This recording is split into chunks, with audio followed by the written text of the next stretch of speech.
Setyembre 29, 2013. Isang madilim at tahimik na gabi sa lungsod ng Gwangju. Basag ang katahimikan nang biglang bumukas ng malakas ang pinto ng emergency room. Isang lalaki ang nagmamadaling pumasok. Karga ang isang babaeng wala ng malay. Duguan ang likod ng ulong babay at maputlang-maputla na ang mukha. Ang pangalan niya ay Kim Eun-hee. Siya ay 44 anyos at nag-iisang nagmamay-ari ng isang malaking gasolinahan. Ang lalaking nagdala sa kanya ay balisa at pinagpapawisan ng malapot. Nang tanungin ng nurse kung ano ang nangyari, sumagot ito ng mabilis at pautal-utal na tumalon daw si Eun-hee mula sa tumatakbo niyang sasakyan. Ayon sa kanya, nasa 40 kilometro bawat oras ang bilis ang pagpapatakbo niya nang bigla na lang buksan ni Eun-hee ang pinto sa likod at lundagin ang madilim na kalsada. Wala raw siyang ideya kung bakit nito ginawa iyon. Ngunit bilang isang matagal nang nagtatrabaho sa ospital at nakakita ng iba't ibang uri ng aksidente, may napansin ang nurse na hindi tama. Unang-una, paggalok ng sasakyan habang umaandar lalo na kung automatiko ito, mahirap itong basta-basta mabuksan mula sa loob. Pangalawa, kung tatalon ang isang tao mula sa umaandar na sasakyan na may ganoong kabilis, dapat ay magugulong ito sa semento. Makakagasgas ang mabraso, hita, at mukha dahil sa pagkakaskas sa aspalto. Ngunit ang sugat ni Eun-hee ay nakasentro lamang sa likod ng kanyang ulo. Ang itsura ng sugat ay parang pinalo ng isang napakatigas at mabigat na bagay mula sa itaas. At higit sa lahat, ang managing sagot ng lalaki siyang simpleng tanong ang nakpatindig sa balahibong nurse. Nang hingin ng nurse ang impormasyon ng pamilya para sa proseso ng ospital, nagiba-iba ang kwento ng lalaki. Una, matalik na kaibigan daw siya ng asawa ni Eun-hee. Ngunit nang hingin ang numero ng asawa upang matawagan, biglang sinabi ng lalaki na hindi niya alam at wala siyang kopya. Nang magtaka ang nurse kung paanong matalik na kaibigan ngunit walang numero, binago muling lalaki ang kanyang salaysay.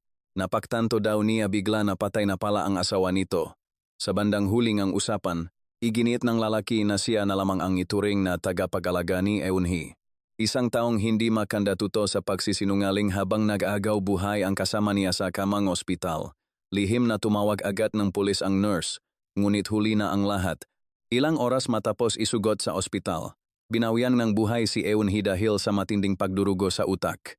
Upang maintindihan ang madilim na misteryong bumalot sa malagim na pagkamatay ni Eun-hee, kailangan nating balikan ang isang pangyayari na naganap 6 na buwan bago ang gabing ito. Isang pangyayari na nag-iwan ng malalim at hindi naghihilom na sugat sa kanyang pamilya. Enero 23, 2013. Tahimik at maayos ang takbo ngang buhay ng pamilya Kim.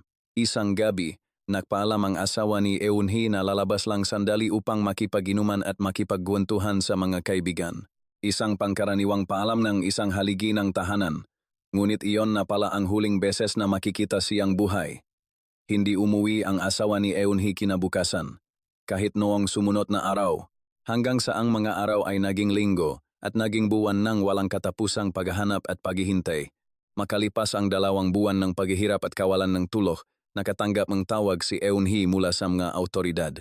Natakpuan na ang kanyang asawa, ngunit hindi na ito humihinga. Lumutang ang kanyang naagnas na bangkay sa malamig na ilog na Hwangyong, isang lugar na napakalayo sa huling pinuntahan nito noong gabing ang inuman at walang anumang malinaw na dahilan upang sadyain ng kanyang asawa lalo na sa gitna ng napakatinding lamig ng taglamig.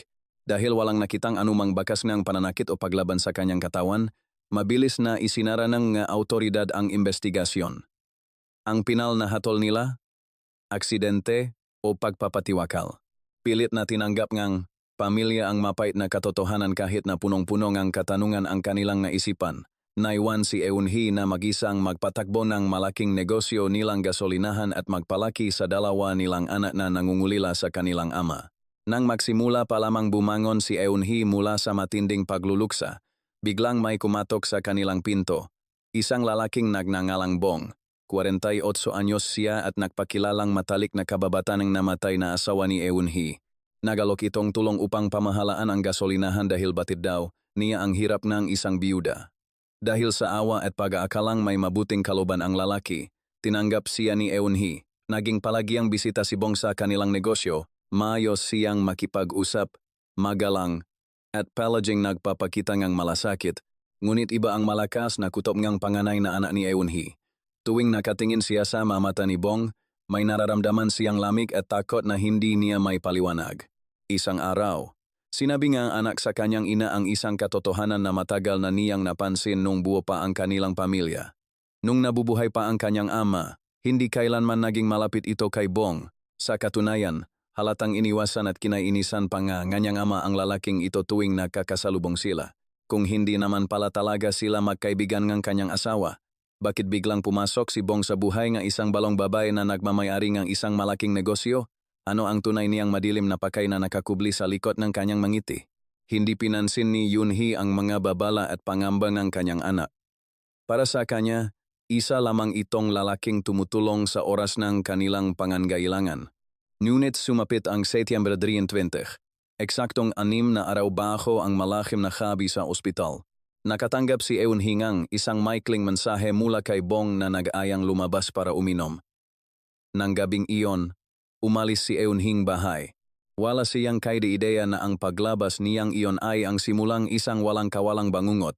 Isang bangungot na magbubunyag, samga nakatagong mensahe ngeng pananakot sa isang cellphone, isang sapilitang panghahalay sa lubneng, isang madilim at nakasarang sasakyan, at isang desperadong patatangka na makatakas na mauwi sa duguang kalsada. Ano nga ba ang eksaktong ginawa ni Bong kay Eunhee sa loob ng 6 na araw na iyon bago natagpuang basag ang kanyang bungo sa gitnang kawalan? Setyembre 23, ang gabi kung saan nagsimula ang pagguho ng mundo ni Eunhee. Ayon sa unang pahaya ni Bong sa mga pulis nang gisa siya tungkol sa araw na iyon, nagita raw sila ni Eunhee sa isang bar at naginuman ng halos 3 oras. Pagkatapos, lumipat daw sila sa isang kilalang videokehan sa kabilang bayan ng Seogu at umubos pa ang 8 botang serbesa hanggang hating gabi. Isang kwentong sa unang tingin ay tila ordinaryong paglalabas lamang ng dalawang magkaibigan na nag-usap tungkol sa buhay at negosyo. Ngunit may isang malaking butas sa salaysay na ito. Isang detalyeng alam ng mga anak ni Eunhee at ng mga taong malapit sa kanya. Si Eunhee ay hindi pala inom at hindi kailanman naging malakas sa alak. Isang baso pa lamang ng serbesa ay namumula na siya at kaagad na tumitigil. Imposibleng umubos siya na napakaraming alak lalo na't may 2 anak siyang inuwian at isang negosyong inaasikaso kinabukasan. Nang puntahan ng mga investigador ang nasabing videokahan na binanggit ni Bong, isang matibay na ebidensya ang tuluyang sumira sa kanyang gawang kwento. Ang may-aring establishmento ay isang metikulosong negosyante na may hawak na makapal na kwaderno kung saan detalyadong nakatala ang bawat customer na pumapasok at umupa ang kwarto araw-araw. Nang buklatin nila ang pahina para sa petsang Setyembre 23, tanging isang malaking grupo lamang ng mga makakatrabaho ang nakapalob doon. Walang record ng 2 tao. Walang bakas ng isang lalaki at babaeng nagiinuman sa isang pribadong kwarto noong gabing iyon, kung hindi sila nagpunta sa videokehan. Saan dinala ni Bong ang inosenteng si Eunhee sa mga oras na iyon habang sinasabi niyang makasama sila?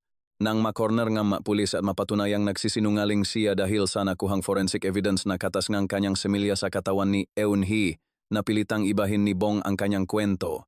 Itinigil daw niya ang kanyang malaking sasakyan sa isang madilim, tahimik, at bakanteng lote sa Namgu upang magpababa ng tamang alak bago umuwi.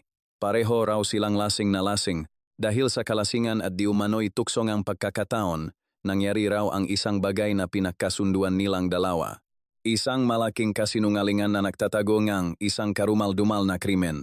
Ang masumunod na salita na lumabas sa bibig ni Bong mismo ang naglantad ng tunay na demonyo sa kanyang pagkatao nang hindi niya namamalayan. Inamin niyang lumipat siya sa likurang upuan kung saan nakapwesto si Eunhee. Nang simulan niya itong hawakan at piliting hubarin ang mga damit nito, malinaw na sinabi ngang babae ang mga katagang nagmamakaawa. Bakit mo ginagawa ito? Hindi mo dapat ginagawa ito. Tama na. Ngunit para sa isang taong nilamon ng pagnanasa at matagal nang may masamang intensyon, ang mga malinaw na pagtanggi at pakiusap na iyon ay tinuring lamang niyang pakipot at balewala. Walang laban si Eunhee. Lasing o pinainom ng kung ano, nang hihina, at nakakulong sa loob ng isang bakal na sasakyan habang pinagsasamantalahan siyang taong tinuring niyang kaibigan. Ang taong nag-alok pa ang tulong sa kanyang pamilya matapos mamatay ang kanyang asawa ay siya palang ahas na tutuklaw sa kanya. Sa mga sumunod na araw matapos ang madilim na gabing Setyembre 23, naging kapansin-pansin ang matinding pagbabago sa kilos at emosyon ni Eunhee. Napansin ngang kanyang mga anak na madalas siyang nakatulala sa kawalan. Ilang beses siyang nahuling kanyang panganay na umiyak nang walang dahilan habang nakaupo sa gilid ng kanyang kama. Laging iniwasan ni Eunhee ang tingin ng kanyang mga anak at nagmamadaling lumabas ng bahay upang hindi nila makita ang kanyang muktong mga mata at ang takot na bumabalot sa kanyang pagkatao. Sinubukan siyang tanungin ng mga bata ngunit pilit lamang siyang ngumingiti at sinasabing pagod lamang siya sa pagpapatakbo ng gasolinahan. Ngunit ang totoo, patuloy na ginugulo at tinatakot ni Bong ang kanyang isipan. Base sa mga nakuhang record ng telepono, 6 na beses itong tumawag sa pagitan ng Setyembre 24 hanggang Setyembre 28. Ngunit lahat ng tawag na iyon ay tumagal lamang ng wala pang 1 minuto. Halatang ayaw siyang kausapin at kinikilabutan si Eunhee sa tunog pa lamang ng boses ng lalaki. Sumasagot lamang itong maikling mensahe. Sinasabing abala siya, marami siyang ginagawa sa trabaho at hindi niya maiwan ang kanyang mga anak kaya hindi siya makikipagkita. Ngunit hindi pumayag si Bong na basta na lamang siya iwasan at kalimutan ang nangyari. Nang suriin ng mga otoridad, nang mas mabuti ang cellphone ng lalaki, may natagpuan silang isang mensahe na isinulat ngunit hindi na ipadala. Isang draft na ginawa noong Setyembre 26, eksaktong alas 6:45 ng gabi. Ang mensaheng nakasulat ay nagpapatayo ng balahibo. Kung hindi ka darating sa loob ng 30 minuto, pupunta ako mismo sa bahay mo. Kung ayaw mong mapahiya sa harap ng mga anak mo at malaman nila ang nangyari, naghihintay ako. Isang napakalinaw na pananakot. Isang patunay na ginagamit ni Bong ang kahihiyan at ang matinding pagmamahal ni Eunhee sa kanyang nga anak upang patuloy na manipulahin ang takot ng isang inang nag-iisa. Wala nang mas isasakit pa para sa isang ina kaysa sa isiping madudungisan ang pagtingin ng kanyang maanak sa kanya kahit na siya ang biktima sa sitwasyon. At dahil sa walang tigil na pananakot na ito, dumating ang pinal na gabi. Setyembre 29. Nagpaalam si Eunhee sa kanyang na anak, ang kanyang boses ay nanginginig ngunit pinipilit maging normal. Sinabi niyang kukunin lamang niya ang manilabhang damit sa malapit na laundry shop at babalik din kaagad. Ngunit hindi siya kailanman pumunta sa laundry shop na iyon. Sa halip, nahagip siyang isang malabong CCTV ang isang bangko malapit sa kanilang lugar. Makikita sa kamera na nagwi-withdraw siya ng malaking halaga ng cash mula sa ATM machine. Ang kanyang mamata ay palaging nakatingin sa paligid, balisa at tila may hinihintay na masama. Matapos makuha ang makapal na pera, isinilid niya ito sa kanyang bag at naglakad patungo sa direksyon ng isang pamilyar na sasakyan. Nakipagkita siya muli sa demonyong sumira sa kanyang pagkatao. Bakit nag-withdraw ngang malaking halaga ng pera si Eunhee bago makipakita ng palihim kay Bong? Ito ba ang gagamitin niya bilang pambayad o kapalit ng katahimikan ng lalaki upang layuan na sila ng kanyang pamilya habang buhay? O may mas madilim, mas malagim, at mas brutal pang plano si Bong noong gabing isinakay niya muli ang takot na babae sa likurang upuan ng kanyang sasakyan papunta sa isang kalsadang walang ilaw at walang ibang dumadaan? Setyembre 29. Ang pangingining ng kamay ni Eunhee ay hindi may kubli habang sa pilitan siyang sumakay muli sa likurang upuan ng pamilyar na kotseng muso. Hawa niya sa loob ng kanyang bag ang makapal na pera mula sa ATM. Isang pambayad kaya para sa kanyang katahimikan? Isang desperadong hakbang upang iligtas ang kanyang mana mula sa pananakot at kahihiyan? Ano man ang kanyang iniisip, tanging ang demonyong nagmamaneho lamang ang nakakalam kung ano talaga ang mangyayari sa gabing iyon. Ayon sa naging opisyal na pahayag ng lalaki, papunta raw sila sa gasolinahan upang kunin ang mga naiwang sulat sa opisina. Ngunit kung susuriin ang mapa ng lungsod ng Gwangju, may mas malawak, mas maliwanag, at mas mabilis na kalsada patungo roon. Bakit pinili ni Bong na ibaling ang manibela sa isang sadyang iniwasang ruta? Isang masukal na daan na walang mga ilaw sa poste, walang dumadaang ibang sasakyan, at puno ng mga liko. Sa madilim at tahimik na kalsadang ito naganap ang sinasabi niyang misteryosong pagtalon. 40 kilometro bawat oras daw ang takbo nila nang biglang buksan ni Eunhee ang pinto at nagpakamatay. Ngunit sinungaling ang mga salita ng isang mamamatay tao at ang kalsada mismo ang nagbubunyag ng tahimik na katotohanan. Kung susundan ang nasabing ruta ng mga autoridad, 500 metro lamang mula sa kanto kung saan lumiko si Bong ay may isang riles ng tren. Pagkatapos ng riles, may dalawang magasunod at matatas na speed bump. Sa ganong sitwasyon sa kalsada, pisikal na imposible para sa isang malaking sasakyan na mapanatili ang bilis na 40 kilometro bawat oras. Kinakailangan ng driver na magpreno at bumagal hanggang sa halos huminto ang sasakyan upang makatawid. At sa eksaktong lugar na ito, kung saan pinakamabagal ang takbo ng makina, naganap ang trahedya.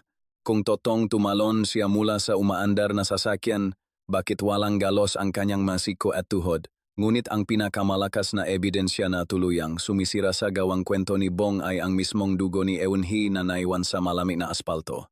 Kung ikaw ay nakaupo sa likurang upuan ng sasakyan at tatalon ka pababa, babagsak ka sa mismong linya ninyo o kaya ay sa gilid ng bangketa. Ngunit ang patak ng dugo sa pinangyarihan ng krimen na ito ay hindi nagsimula sa linya ng sasakyan ni Bong. Nagsimula ito sa kabilang linya ng kalsada. Ang mga malalaking mansaang dugo ay tumawid mula sa kasalungat na direksyon, dumaan sa ibabawong dilaw na linya sa gitna, at gumapang pabalik papunta sa linya kung saan nakaposisyon ang sasakyan ni Bong. Paano ito naging possible? Hindi ba sumasalungat ito sa mismong batas ng pisika? Mayroon lamang isang nakakapanindig balahibong paliwanag kung bakit ganoon ang hugis ng dugo. Hindi tumalon si Eunhee upang magpakamatay. Siya ay tinangkang halayin muli sa loob ng sasakyan at sa kanyang matinding takot at pagnanais na mabuhay para sa kanyang mga anak, nagawa niyang buksan ang pinto ng bumagal ang sasakyan sa riles at tumakbo patawid sa kabilang kalsada. Ngunit hinabol siya ng demonyo. Inabutan siya ni Bong sa kabilang linya. At doon sa gitnang kadiliman, gamit ang isang matigas at mabigat na bagay. Walang awang pinalo ni Bong ang likod ng ulo ng kaawang-awang ina. Ang tindi ngang pahampas ay nagdulot ng tinatawag sa medisina na depressed skull fracture, isang malalang sugat kung saan ang bungo ay literal na bumaon papasok sa utak. Matapos bumagsak at maligo sa sariling dugo si Eunhee, binuhat at kinaladkad siyang mamamatay tao pabalik sa sasakyan. Ito ang nag-isang lohikal na dahilan kung bakit ang mga tulungang dugo ay tumawid mula sa kabilang kalsada pabalik sa kotse.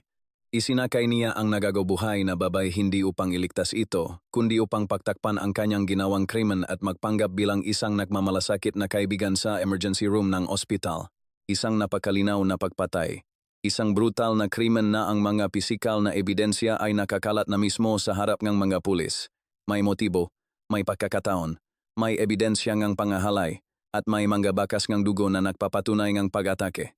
Handa na ang lahat upang ikulong ang halimaw at mabiyan ng hustisya ang mga naulilang anak ni Eunhee pati na rin ang mahiwagang pagkamatay ng kanyang asawa. Ngunit nang bumagsak ang maso ng hukom sa loob ng korte sa araw ng pagbasa ng hatol, isang desisyon ang tuluyang nagpaguho sa mundo ng pamilya ng biktima. Isang desisyong magpapamulat sa atin kung gaano kambulag, kabingi, at kainutil ang hustisya. Ano ang nakakagimbal na hatol ngang korte na pilit nagpalaya sa isang halimaw sa kabilang lahat ng ebidensya?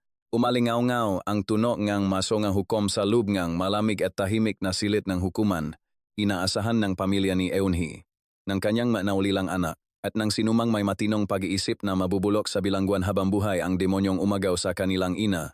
Nakalatah na ang mga ebidensya ang pagtatago ng totong nangyari sa ospital, ang katas ngang semilya bilang patunay ngang panghahalay, at ang mismong posisyon ng dugo sa kalsada na sumasalungat sa teorya ng pagtalon. Ngunit nang basahin ng hukom ang pinal na desisyon, tila gumuho ang buong mundo ng pamilya Kim. Ayon sa naging hatol ng mababang korte, walang sapat na direktang ebidensya upang patunayan na kinidnap o pinatay ni Bong si Eunhee. Ang kanilang naging batayan, dahil patay na ang biktima at hindi na makapagsalita, walang makapagpapatunay kung humingi ba ito ng tulong, kung nagmakaawa ba itong ihinto ang sasakyan, o kung pilit ba siyang kinulong sa loob. Mas piniling ang korte na paniwalaan ang salaysayng isang sinungaling na maaring tumalon nga si Eunhee nang kusa mula sa umaandar na sasakyan. At ang kaso ngang panghahalay noong Setyembre 23. Ibinasura rin ito noong una, ayon sa hukom, dahil ibinabaraw ni Bong ang armrest sa loob ng sasakyan upang masuportahan ang ulo ni Eunhee habang nangyayari ang krimen. Hindi raw ito nagpapakita ng marahas na pamimilit. Isang nakakagimbal na konklusyon. Ginamit ng korte ang isang simpleng detalye ng armrest upang balewalain ang kalasingan at kawalan ng laban ng isang babae. Paano ang pag-aalaga kunwari sa ulong biktima ay naging dahilan upang hindi ito ituring na panggagahasa? Umakyat ang kaso sa mas mataas na hukuman, ngunit hindi pa rin nakamit ang buong hustisya. Sa huli, napatunayan lamang si Bong na nakasala sa kasong kwasirape o pagsasamantala sa taong walang kakayahang lumaban dahil sa sobrang kalasingan. Ngunit sa kasong murder at kidnapping na siyang kumitil sa buhay ni Yoonhee. Absuelto, walang sala, 3 taon.